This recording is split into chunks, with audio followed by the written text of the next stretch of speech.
আজকে আমরা শিখব কিভাবে স্পেনিশ ভাষায় গণনা করতে হয়। যারা স্পেনে অলরেডি আছেন নতুন, তারা কিন্তু এই গণনাটা জানাটা খুবই জরুরি, এবং যারা চিন্তা করছেন যে স্পেনিশ ভাষা শিখে স্টুডেন্ট ভিসায় স্পেনে আসবেন বা স্পেনিশ ভাষাভাষী কোনো দেশে যাবেন, তাদের জন্য এই ক্লাসটা খুবই গুরুত্বপূর্ণ।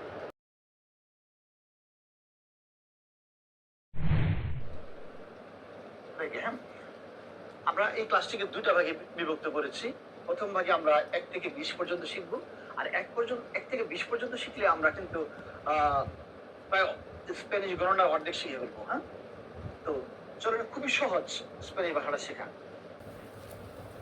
ওকে, প্রথমে 1, uno, uno, uno, 2, 2, 3,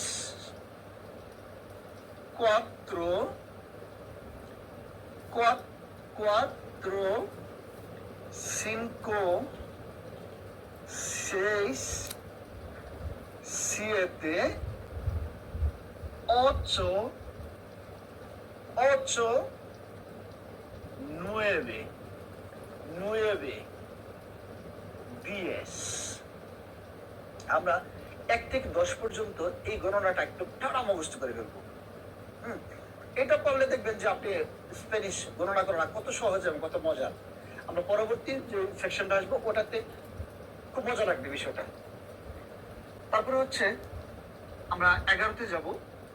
11, 11, 12, 13, 14, 12, 13, 14, 15।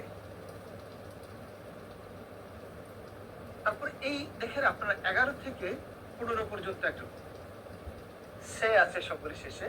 11, 12, 13, 14, 15। মজার বিষয় হচ্ছে 16 থেকে আপনার বাকিগুলো কিন্তু আরো সহজ।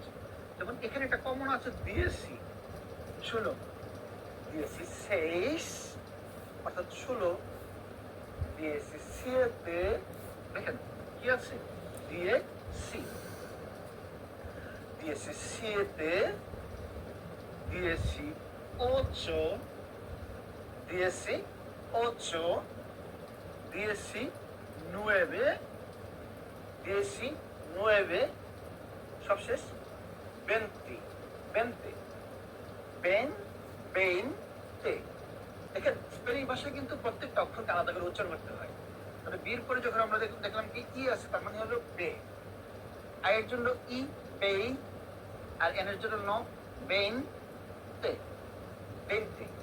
তো আপনারা যদি এই পর্যন্ত একেবারে ঠাড়া মুখস্থ করে ফেলেন, বাকিটা কিন্তু একেবারে সহজ। চলেন আমরা দ্বিতীয় পার্টে যাই।